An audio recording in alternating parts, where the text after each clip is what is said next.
ठीक है, तो अब देखो अब क्या बोल रहा है वो कि रफीक ने ना, उसके पास टोटल टाइम था जो एक्स है, एक्चुअल अमाउंट जो है ना मिनट्स में। और फ्रैक्शन में क्या बोलेंगे हम, टोटल टाइम क्या है, 1। ठीक है, ये फ्रैक्शन में। अब देखो इस टोटल टाइम में से उसने 3/4 ऑफ द टाइम निकाल दिया मीटिंग्स में। तो अगर हम 1 में से 3/4 माइनस करें तो क्या आ जाएगा हमारे पास, चेक करो करके। 4, एलसीएम लो पहले तो। 4 - 3, तो 1/4 आ रहा है ना। ठीक है, तो रफीक ने जब 3/4 टाइम निकाल दिया टोटल टाइम में से, तो उसके बाद इतने टाइम बचा। ठीक है, और रफीक ने जो है 1/4 जो टाइम बचा उसमें से,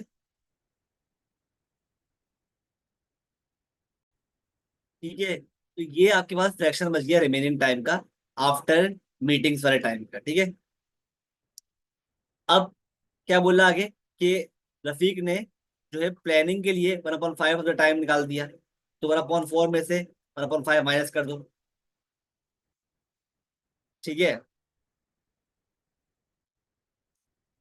1/4 में से 1/5 माइनस कर दो। ठीक है, तो क्या बन जाएगा, ये बन जाएगा आपके पास 20। ठीक है, तो ये हो गया 5 4 20, एलसीएम ले लिया आपने। और 5 1 ज़ा 5, 4 1 ज़ा 4। ठीक है, तो 1/20 आ गया। तो ये आपके पास बच गया फ्रैक्शन में रिमेनिंग टाइम आफ्टर मीटिंग्स और प्लानिंग। ठीक है, तो ये रिमेनिंग टाइम जो है वो कह रहा है उसने कहाँ पे लगाया, कंप्यूटर पे काम करने के लिए, वर्किंग ऑन अ कंप्यूटर। ठीक है, तो आपके पास टोटल टाइम 1 था, उसमें से आपने माइनस किया 3/4, फिर माइनस किया 1/5, तो आपके पास इतना फ्रैक्शन बच गया रिमेनिंग टाइम। अब वो क्या बोल रहे हैं कि और Rafiq is working on computer for the remaining 25 minutes of the time. ठीक है, तो मीटिंग्स के बाद और प्लानिंग के बाद रफीक जो है ना उसके पास 25 मिनट्स बचते हैं, इसका फ्रैक्शन ये है। ठीक है, तो 1/20 टाइम लगा रहा है वो of the total time. X क्या था, टोटल टाइम। तो हमारे पास क्या आंसर आ रहा है, 25 मिनट्स। ठीक है, कि वो 1/20 फ्रैक्शन टाइम लगा रहा है ऑफ द टोटल टाइम जो कि मिनट्स में है। तो हमारे पास इतना मिनट बच रहे हैं, रिमेनिंग टाइम इतना बच रहा है एज पर दी क्वेश्चन। ये मतलब हुआ इसका। ठीक है, कि 1/20 क्या है, रिमेनिंग टाइम का फ्रैक्शन है। और 25 क्या है, ये एक्चुअल अमाउंट है जो कि ये फ्रैक्शन डिनोट कर रहा है। ठीक है, तो अगर हमें टोटल टाइम निकालना है तो हम क्या करेंगे, 1/20 of the total time, 1/20 of the total time जो एक्स में मिनट्स में will be equal to 25 minutes. ठीक है, इसको आप सॉल्व करो तो आपके पास एक्स क्या आ जाएगा, 20 × 25 which is equal to 500 minutes. ठीक है, और 500 मिनट्स को आप आपको कन्वर्ट करना है आवर्स और मिनट्स में। तो आप इसका मतलब क्या हुआ, 500 मिनट्स का मतलब हुआ 8 hours and 20 minutes। क्लियर है बात। ठीक है, पहले आपने क्या किया, टोटल टाइम के फ्रैक्शन में से फ्रैक्शन ऑफ मीटिंग और फ्रैक्शन ऑफ प्लानिंग माइनस किया, तो आपके पास क्या आ गया, कंप्यूटर पे काम करने का फ्रैक्शन आ गया 1/20। और क्योंकि हमें कंप्यूटर पे काम करने का टाइम दिया हुआ है एक्चुअल, तो हम क्या करेंगे, इसकी वजह से 1/20 ऑफ टोटल टाइम कर देंगे is equal to this many minutes. तो हमारे पास एक्स भी आ जाएगा जो कि क्या है, टोटल टाइम है इन मिनट्स। आई होप क्लियर। आगे बढ़ते हैं टुवर्ड्स क्वेश्चन नंबर 10। 10 में क्या बोल रहा है आपसे कि फर्स्ट 5 टर्म्स दी हुई है आपको सीक्वेंस की। तो आपको फर्स्ट 5 टर्म्स दी हुई है। अब देखो ये सीक्वेंस बड़ा ही कॉमन सीक्वेंस है, क्योंकि आप चेक कर रहे हो कि हर 2 टर्म के दरमियान एक कॉमन डिफरेंस आ रहा है ना। मतलब 9 में मैं +4 कर रहा हूँ, 13 आ रहा है। 13 में +4 कर रहा हूँ, 17 आ रहा है। 17 में +4 कर रहा हूँ तो 21 आ रहा है। 21 में +4 कर रहा हूँ, 25 आ रहा है। तो आपके पास इस सीक्वेंस में एक कॉमन डिफरेंस है, और हम पढ़ चुके हैं in the chapter of sequence कि जब भी हमारे पास किसी भी सीक्वेंस में एक कॉमन डिफरेंस आए डी, जो कि इस केस में 4 आ रहा है, तो हम क्या करते हैं, उस सीक्वेंस का नाम होता है एरिथमेटिक प्रोग्रेशन। एपी इसको बोलते हैं, एरिथमेटिक प्रोग्रेशन। और उसकी nth टर्म निकालने के लिए हमारे पास एक सिंपल फॉर्मूला होता है, A plus N minus one into D. ठीक है, जहाँ पे ए क्या है, A is the first term, और एन ऐसे ही आ रहेगा, और D is the common difference. यानी ये हो जाएगा 9 + 4 × n - 1, मतलब 9 + 4n - 4। 9 - 4 क्या होता है, 5। 9 - 4 इज 5 + 4n। तो 5 + 4n जो है वो क्या आ गया आपका, एन टर्म का एक्सप्रेशन आ गया। ठीक है, आई होप ये आपको क्लियर है किस तरह हमने निकाला। ठीक है, तो ये था अब आपके पास क्वेश्चन नंबर 10 का पार्ट ए। इसका आंसर था हमारे पास 4n + 5। ठीक है, या 5 + 4n, सही है। अब क्या बोल रहे हैं, the kth term of this sequence, kth term of this sequence is 89, find the value of k। तो वो क्या बोल रहे हैं, आपके पास देखो आपने ये निकाल लिया एक्सप्रेशन कि भाई nth टर्म जो होगी ना, वो क्या होगी, 5 + 4n, ये उसका एक्सप्रेशन है। इसका मतलब क्या होता है कि हम nth टर्म जो निकालेंगे वो इस एक्सप्रेशन से निकालेंगे। ठीक है, अब वो क्या बोल रहे हैं, अब वो बता रहा है भाई कि आपके पास एक kth टर्म है, मतलब kth टर्म है। ठीक है, मतलब 5 + 4k, जिसका जो के है आपके पास 89, मतलब kth नंबर पे एक टर्म है जिसका आंसर आ रहा है 89। तो बताएं भाई के की वैल्यू क्या होगी, तो आप क्या करेंगे, 5 + 4k = 89। तो 4k = 89, -5 क्या होता है, 84। ठीक है, तो k = 84 / 4 क्या होगा, 84 / 4। के टर्म क्या होगी, के आ गया 21, के क्या आ गया आपके पास 21। तो 21 टर्म पे आपके पास जो नंबर आ रहा है ना, वो आ रहा है 89। ठीक है, आई होप क्लियर है। तो ये था 10 का पार्ट भी। अब 11 पे मूव करते हैं। 11 सवाल है रिगार्डिंग ट्री डायग्राम। तो इसमें क्या बोल रहा है आपसे कि Asha has a bag containing 6 red counters और 4 ग्रीन काउंटर्स। ठीक है, she takes 2 counters from the bag at random without replacement.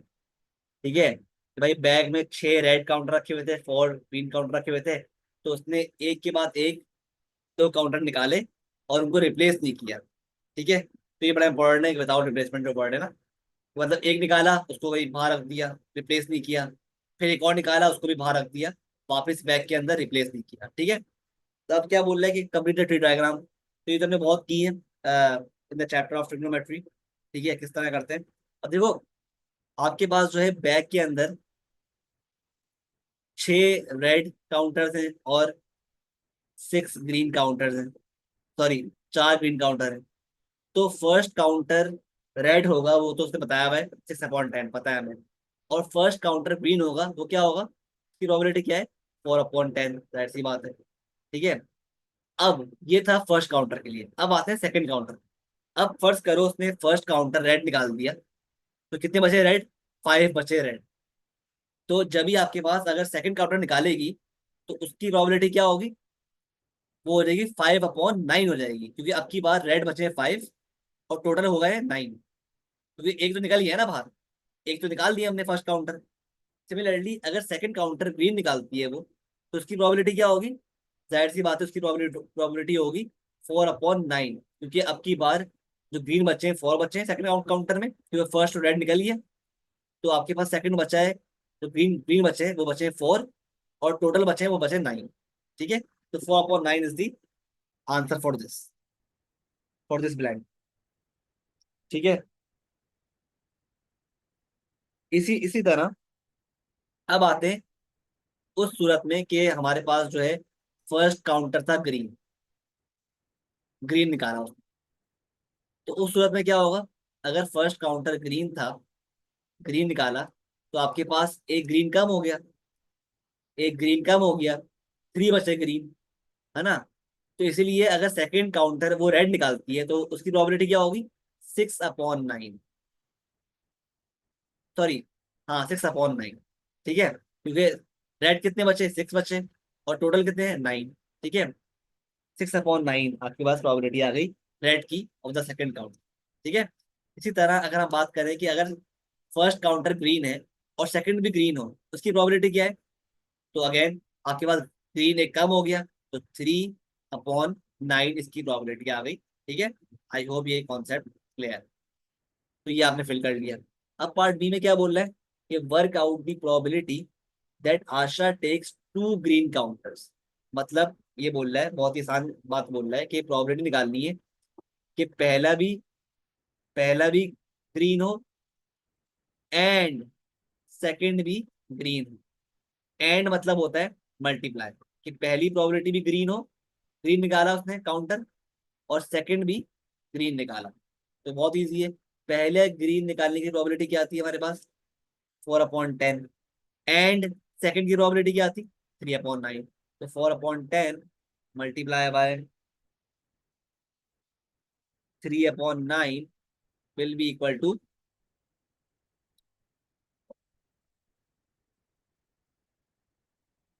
Will be equal to 2/15। ठीक है, 2/15 विल बी द answer probability of Asha taking 2 green counters. Clear है बात।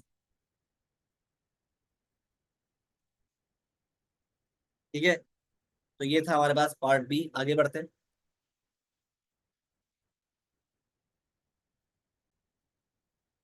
अब क्वेश्चन 12 देखो, इसमें तो एलजेब्रा के बारे में, ये 2x × 3x² -8x को एक्सपैंड करना है। तो क्या हो जाएगा, ये हो गया आपके पास 6x³ -16x²। ठीक है, ये आपके पास एक्सपैंड हो गया, इसके आपको मिल गए 2 मार्क्स। ठीक है। अब कह रहे हैं पार्ट बी के 1 में कि एक्सपैंड फैक्टराइज करना है x² -19²। तो अब देखो, ये फैक्टराइज करना बहुत ईजी है, आपने फॉर्म पढ़ी है ना, a - b a × a+b, उससे ये हो रहा है। ठीक है, तो ये क्या हो जाएगा, x - 19 × x+19। ये आपके पास आराम से आपने इसको फैक्टराइज कर दिया, x - 19 × x+19। ठीक है। अब क्या बोला है, वर्कआउट 81 का स्क्वायर -19 का स्क्वायर। ठीक है, ये इस तरह करेंगे।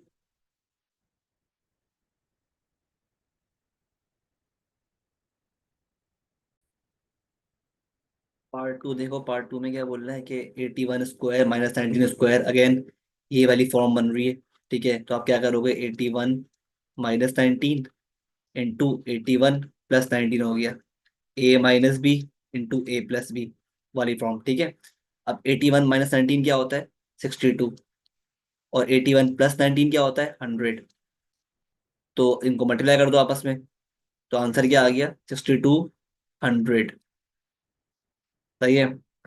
अब क्या बोल रहे हैं पार्ट थर्ड, क्वेश्चन 13 में, वो ये कह रहा है कि अ फोर्स ऑफ न्यूटन, और अ फोर्स ऑफ 196 न्यूटन्स, यानी फोर्स क्या है, 196 newtons is applied to a square surface of side 4.9 centimetre. ठीक है, by writing each number correct to one significant figure, work out an estimate of the pressure applied to the square surface. ठीक है, उसने यहाँ formula दिया हुआ है pressure का, कि pressure is equal to force upon area. ठीक है। अब देखो, उसने कहा हुआ कि स्क्वायर ऑफ साइड 4.9 सेंटीमीटर। ठीक है, और कह रहा है कि by writing each number correct to one significant figure. तो पहले तो आप इस 4.9 सेंटीमीटर को वन सिग्निफिकेंट फिगर में कन्वर्ट कर दो, तो ये क्या बन जाएगा, ये बन जाएगा आपके पास 5 सेंटीमीटर। ठीक है। ठीक है, तो अब मेरे पास जो स्क्वायर की साइड क्या है, 5 सेंटीमीटर, तो एरिया क्या हो जाएगा, 5 × 5 यानी 25 सेंटीमीटर स्क्वायर। तो 25 आ गया मेरे पास एरिया। ठीक है। और क्योंकि मेरे पास फोर्स भी दी है 196, इसको भी हम क्या करेंगे, इसको भी हम कन्वर्ट कर देंगे वन सिग्निफिकेंट फिगर में। तो ये क्या बन जाएगा आपके ये बन जाएगा आपके पास 200 न्यूटन्स। ठीक है, तो अब प्रेशर निकाल लो। फोर्स क्या आ गई, 200 न्यूटन। और मेरे पास एरिया क्या आ गया, 25। 25 वन सा 25, 25 एट सा होता है 200। तो आपके पास आ गया प्रेशर, प्रेशर क्या आ गया, 8 न्यूटन्स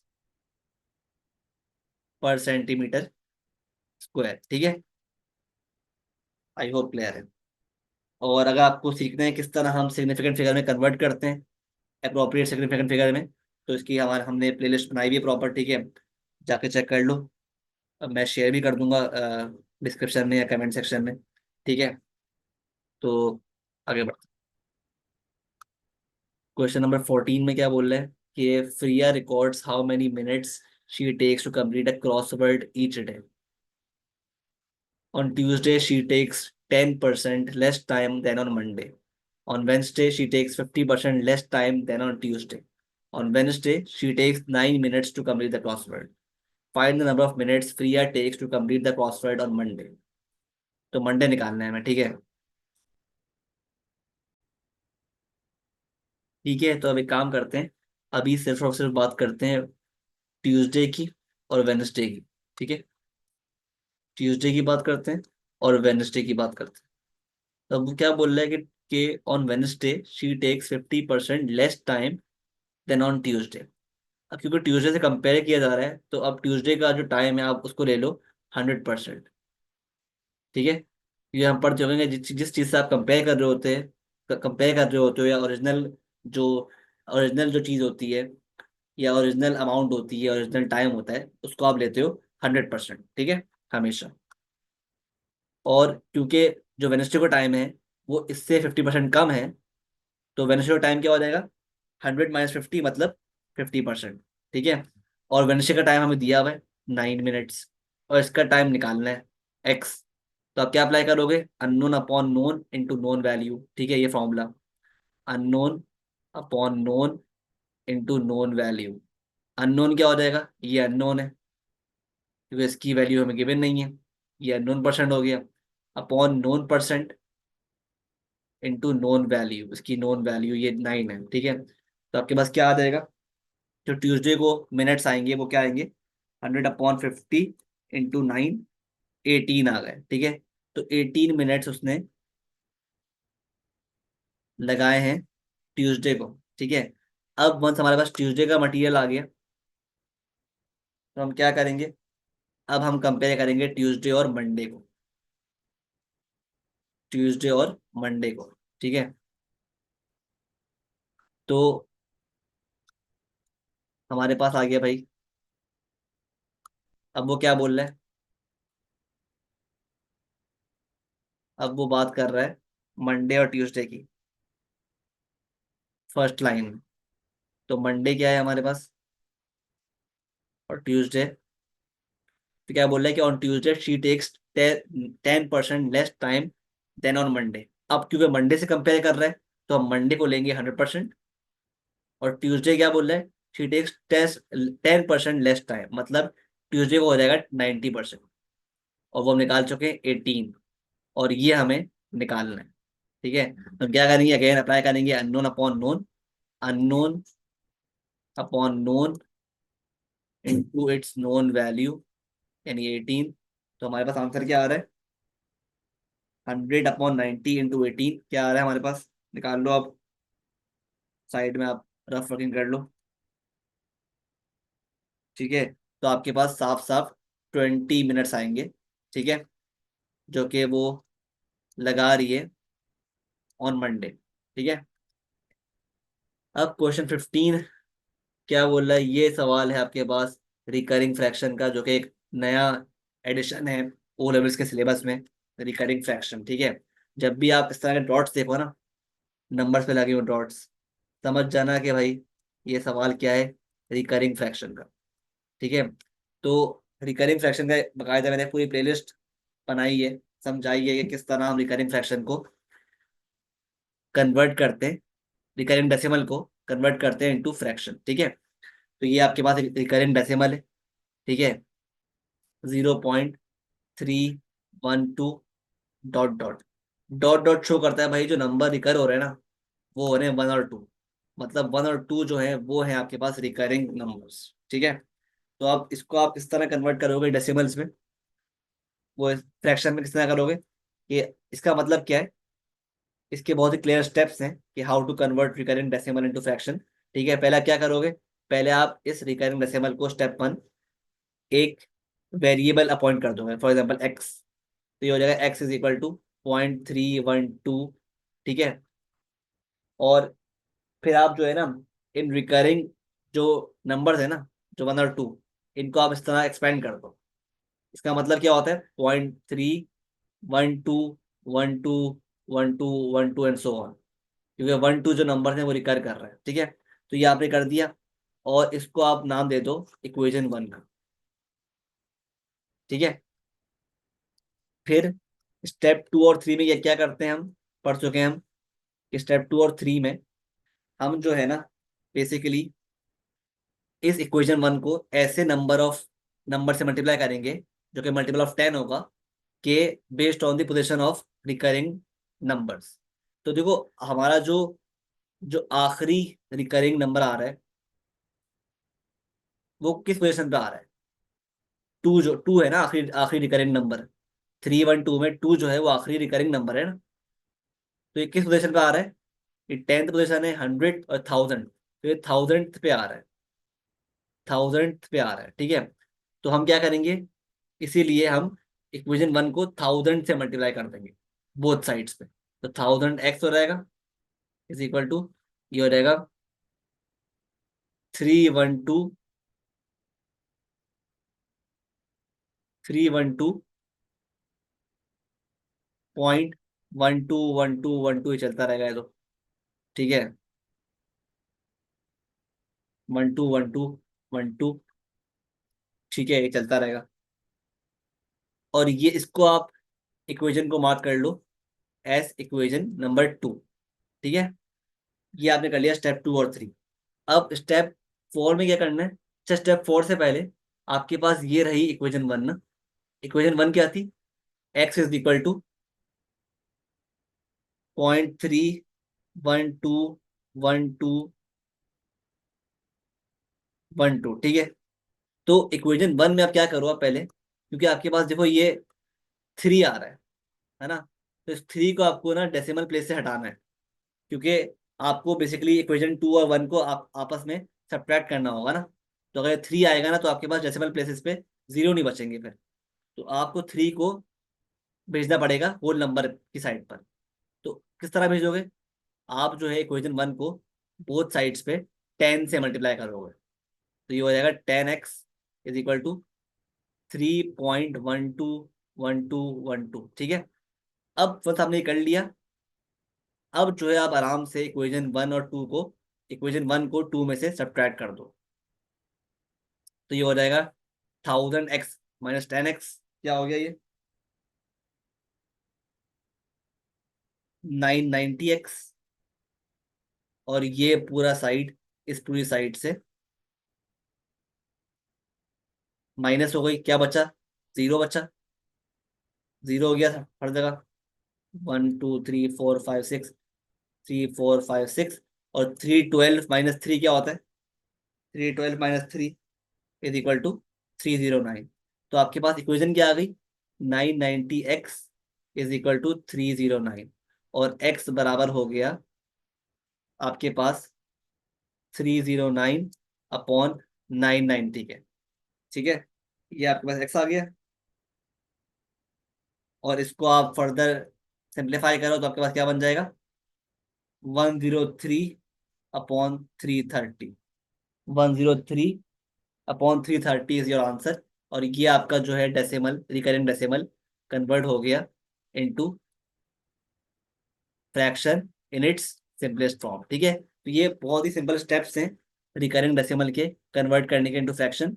अगर आपको क्लियर नहीं है तो आप, मेरे पास एक प्लेलिस्ट है यूट्यूब पर जहाँ पे मैंने इन डेप्थ पढ़ाया है, ये रिकरिंग डेसिमल के नाम से प्लेलिस्ट होगी, सेपरेट प्लेलिस्ट बनाई है मैंने, ठीक है, वहाँ जाके देख लो। हो सका तो मैं डाल दूंगा डिस्क्रिप्शन में, या फिर कमेंट सेक्शन में, या फिर आई बटन पे, ठीक है। तो आगे बढ़ते हैं। अब है क्वेश्चन नंबर 16, देखो 16 में क्या बोल रहा है। ये सवाल है ट्रांसफॉर्मेशन, ठीक है। तो सवाल ट्रांसफॉर्मेशन का है, देखो क्या बोल रहा है। पार्ट ए में कि draw the image of triangle A after reflection in the line y is equal to x+2। तो ये आपके पास है लाइन ऑफ रिफ्लेक्शन। तो पहले हमें इसको ड्रॉ करना पड़ेगा, लाइन को। तो क्या बोल रहा है, y is equal to x+2, क्या मतलब है कि जब x 0 होगा तो y 2 होगा, जब x 1 होगा तो y 3 होगा, और जब x 4 होगा तो y क्या होगा, 6 होगा, ठीक है। और जब x आपके पास होगा -1, x होगा -1, तो y क्या होगा, y होगा 1, ठीक है। x होगा -3, तो y क्या होगा, -1, ठीक है। तो based on all these coordinates आप एक लाइन ड्रॉ कर लो with the help of scale, ठीक है। तो ये आपके पास एक लाइन ड्रॉ हो गई है,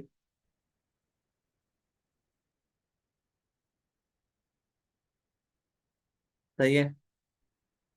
अब वन हमने लाइन ड्रॉ कर दी, you can rub off the coordinates, ठीक है। अब देखो क्या सीन है। अब आपके पास लाइन ऑफ रिफ्लेक्शन ड्रॉ हो गई है। अब जो है आपको एक रिफ्लेक्शन ड्रॉ करनी है of triangle A along this line. तो आप क्या करो, बहुत इजी है। आप जो है मेजरमेंट्स लेते रहो of the coordinates from this line of reflection. तो आपके पास ये ट्राइंगल ए है, सही। ये पॉइंट है, ये पॉइंट कितना दूर है लाइन ऑफ रिफ्लेक्शन से, पहले ये देख लो।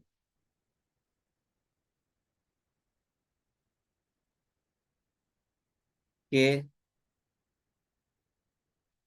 आपके पास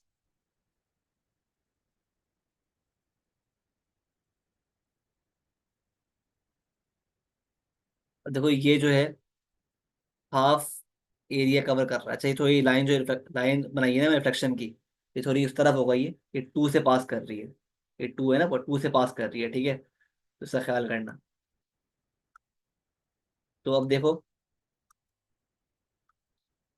ये जो पॉइंट है, ये हाफ डायगनल, हाफ बॉक्स को, हाफ डायगनल है ना, तो इसका अदर डायगनल जो होगा वो यहाँ पे मीट कर रहा है।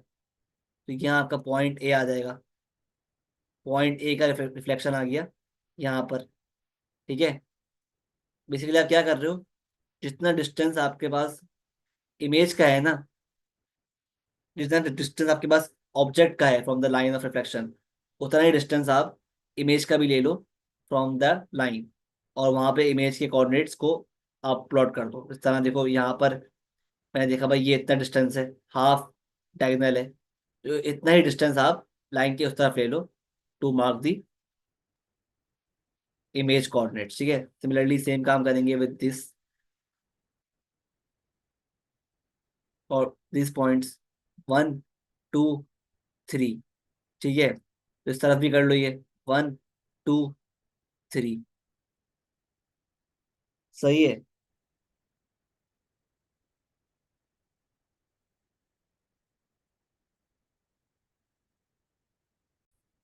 अच्छा, मैंने गलती कर दी। हम जो है ना हमेशा देखते हैं परपेंडिकुलर डिस्टेंस, ठीक है, ऑफ द ऑब्जेक्ट पॉइंट्स, ठीक है।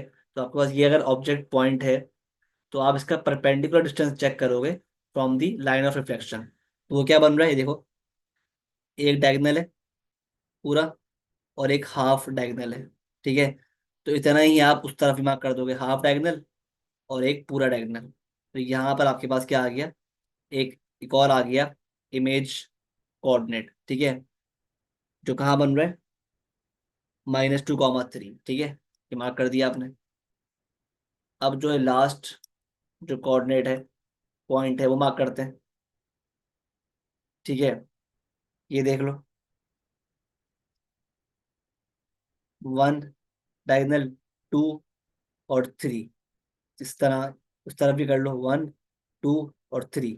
ठीक है, यहाँ पे आ गया -2 6। ठीक है, तो इस तरह आपने बेसिकली तीन जो है, तीनों इमेज के कोऑर्डिनेट्स मार्क कर ली। अब क्या करना है, इनको ज्वाइन कर दो। तो ये आपके पास क्या बन गया,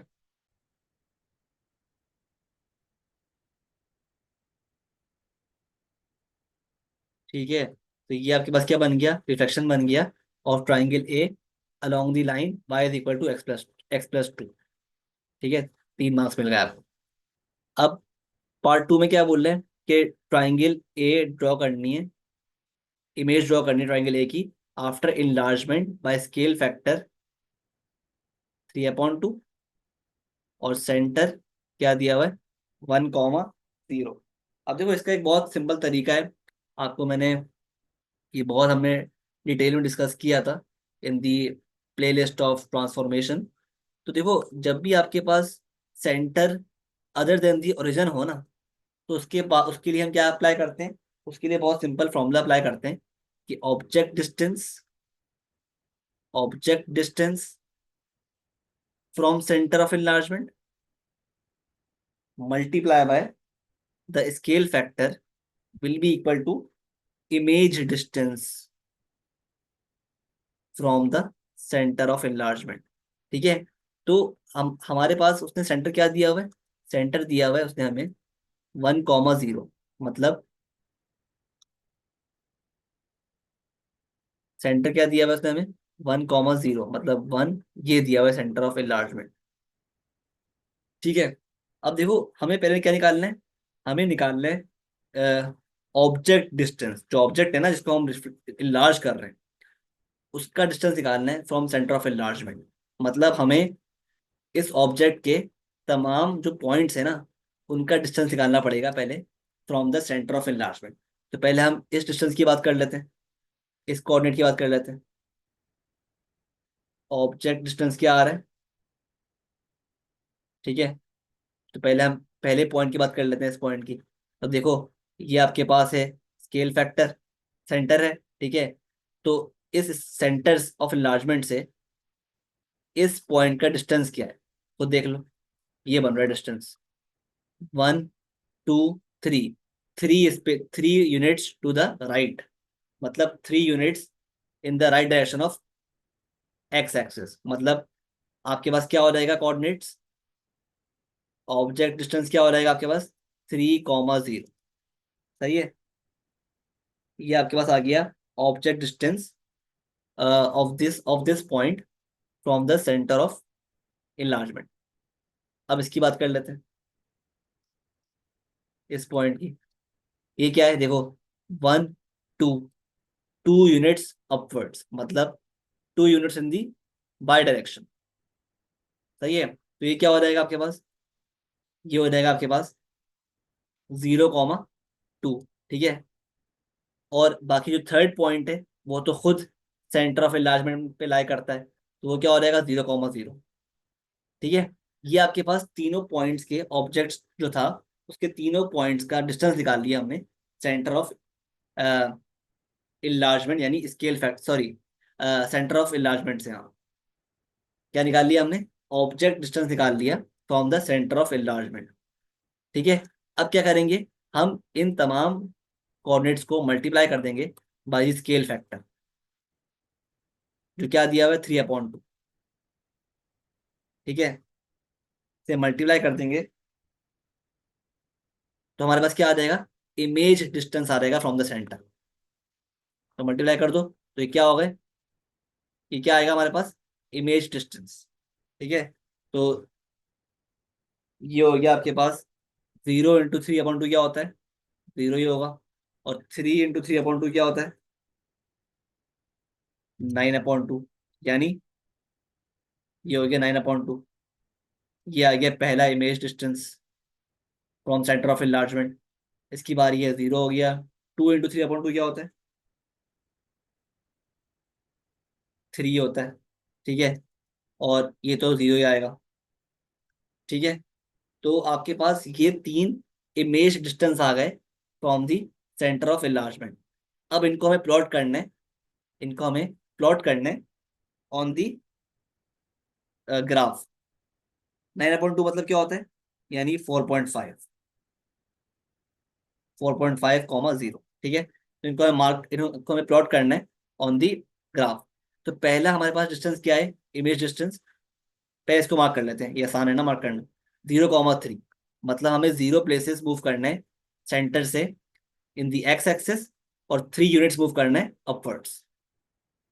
तो आप सेंटर से 3 यूनिट्स अगर अपवर्ड्स मूव करते हो, सेंटर क्या है, सेंटर ये रहा, 3 यूनिट्स अपवर्ड मूव करते हो, 1, 2, 3, तो ये आपके पास क्या आ गया, पहला इमेज पॉइंट आ गया आफ्टर बीइंग इनलार्ज्ड, ठीक है। दूसरी बात, दूसरा पॉइंट कौन सा है हमारे पास, 0,0, तो ये तो लाई करेगा खुद सेंटर पर। और फिर हमारे पास क्या है, 4.5, 0 मतलब 4.5 यूनिट्स हमें मूव करना है एक्स डायरेक्शन में, और 0 यूनिट्स मूव करना है अपवर्ड डायरेक्शन में, यानी बाय बाय डायरेक्शन में। तो ये हो जाएगा 4, 1, 2, 3, 4, 4.5, मतलब बीच में आ गया। तो ये आपके पास एक, आपने इनको ज्वाइन कर दिया, तो आपके पास ये इनलार्ज्ड ट्राइंगल बन गया, ठीक है। जिनके कोऑर्डिनेट्स क्या हैं, जिनके कोऑर्डिनेट्स हैं पहले हमारे पास, जिनके कोऑर्डिनेट्स हैं 1,0, ठीक है, और 1,3, और 5.5, 0, ठीक है। तो ये आपके पास क्या बन गया, हमने पार्ट 2 भी कर लिया, ठीक है। जब भी आपके पास, आपको बोले ना इनलार्ज करने को, इनलार्जमेंट परफॉर्म करने को, तो आपके पास सेंटर, जो सेंटर ऑफ इनलार्जमेंट है, वो ओरिजिन के अलावा हो, तो आप हमेशा ये स्टेप फॉलो करोगे, ठीक है। अब क्या बोल रहा है पार्ट 3 में, पार्ट बी में बोल रहा है कि describe fully the single transformation that maps triangle A onto triangle B, ठीक है। अब देखो भाई,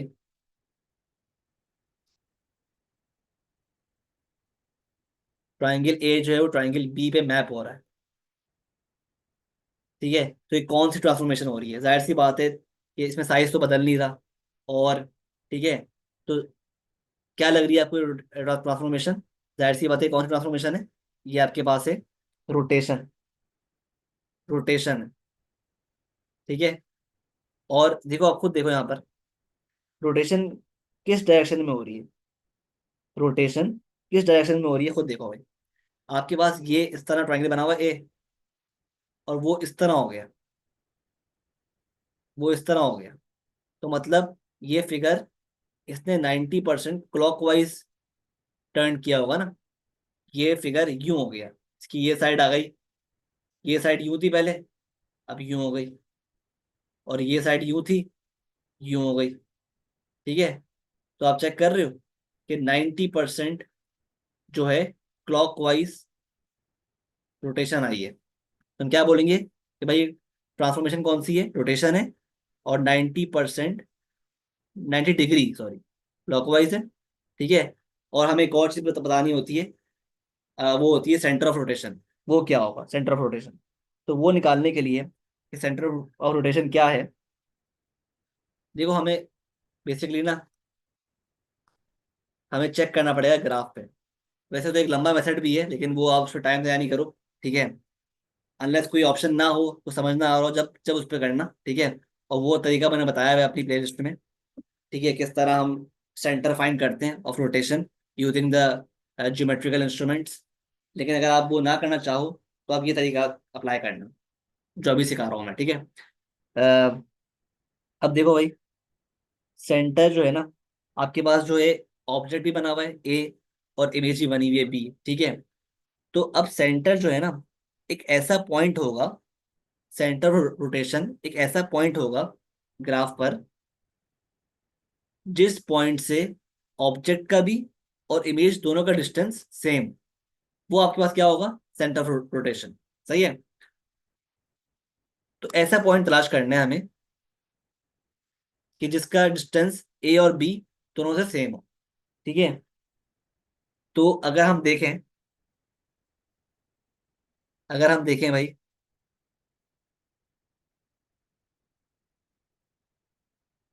अगर हम बात करें, लेट्स से फॉर इंस्टेंस हम पिक करते हैं और जाहिर सी बात है वो सेंटर जो है वो इसी रीजन में कहीं लाई कर रहा होगा, इसी रीजन में। ठीक है, तो आपको तलाश करना है इसी रीजन में, क्योंकि रोटेशन भी इसी रीजन में होगी है ना। तो जब भी, तो अब आप चेक करो भाई कि ऐसा कौन सा पॉइंट है कि जिसका डिस्टेंस दोनों ऑब्जेक्ट से भी और इमेज से भी सेम है। तो लेट सपोज हम पिक करते हैं इस पॉइंट। तो अब चेक करो, अगर ये सेंटर है तो क्या इसका डिस्टेंस सेम है ऑब्जेक्ट और इमेज से। तो लेट से हम बात करते हैं पहले इन पॉइंट्स की। तो इस पॉइंट से इसका डिस्टेंस क्या है, 2 यूनिट्स। और इससे क्या है, 1 2 3 4। तो जाहिर सी बात है हमारे पास ये तो एक सेंटर नहीं है, डिस्टेंस सेम नहीं आ रहा। ठीक है, अब बात करते हैं, अब बात करते हैं लेट सपोज करो, लेट सपोज करते हैं, बात करते हैं इस रीजन की, -2, 1 की बात करते हैं। ठीक है, -2, 1। अब देखो भाई अगेन, इस पॉइंट को देखो पहले, इन दोनों कॉरस्पॉन्डिंग पॉइंट्स को।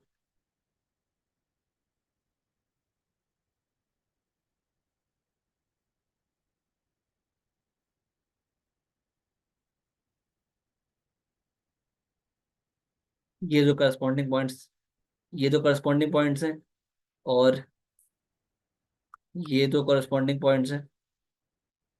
ठीक है, और ये दोनों करस्पॉन्डिंग पॉइंट्स हैं। ठीक है, तो आप चेक कर लो। अब देखो ये आपके पास सेंटर है, ये आपके पास जो है वो सेंटर है, हमने अज्यूम किया है। तो चेक करो भाई, डिस्टेंस सेम आ रहा है ऑब्जेक्ट और इमेज का। तो अगर हम बात करें इसकी, इस पॉइंट की, रेड पॉइंट्स की, करस्पॉन्डिंग पॉइंट्स की, इनका चेक करें डिस्टेंस। तो ये देखो भाई हमारे पास ये 3 बॉक्सेस कवर कर रहा है डिस्टेंस, और इसमें, इसमें भी 3 कवर कर रहा है। ठीक है, पहला पॉइंट मैच हो गया। अब आते हैं ग्रीन, चेक करते हैं ग्रीन पॉइंट, इसमें कवर कर रहा है अगेन 3 3 बॉक्सेस, इसमें भी ये 3 कवर कर रहा है। दूसरा पॉइंट ही मैच हो गया। तीसरा भी चेक कर लो, तीसरे पॉइंट की बात करें तो 1 2 3 4 5 6, 6 बॉक्सेस कवर कर रहा है। ठीक है, इसमें भी 1 2 3 4 5 6, इसमें भी 6 बॉक्सेस कवर कर रहा है। तो क्या पता चला कि ए और बी जो ऑब्जेक्ट और इमेज है ना, उन दोनों का डिस्टेंस इस सेंटर से सेम आ रहा है। इसका मतलब क्या है, इसका मतलब है कि यही आपके पास सेंटर ऑफ रोटेशन है। ठीक है, यही आपके पास क्या है, सेंटर ऑफ रोटेशन है, यानी -2, 1। -2, 1 is the centre of rotation. ठीक है, इसके अलावा आप कोई भी पॉइंट चेक कर लो, किसी का भी ना डिस्टेंस इस तरह सेम नहीं आएंगे। जैसे अगर मैं रैंडम कोई पिक करूं, लेट से, मैंने कहा भाई कि सेंटर ऑफ रोटेशन अज्यूम किया, लेट सपोज करो ये है 2, 2, सही है। तब चेक करो इसका डिस्टेंस, ये कितने कवर कर रहा है, 1 1 2 3 4। ठीक है, लेकिन जो है ये जो है 1 2 3, ये 3 कवर कर रहा है, तो डिस्टेंस मैच नहीं कर रहा। क्या मतलब है इसका, कि ये जो है आपके पास सेंटर ऑफ रोटेशन नहीं है। ठीक है, सिमिलरली अगर मैं बात करूं, लेट सपोज करो, अगर मैं लेता हूँ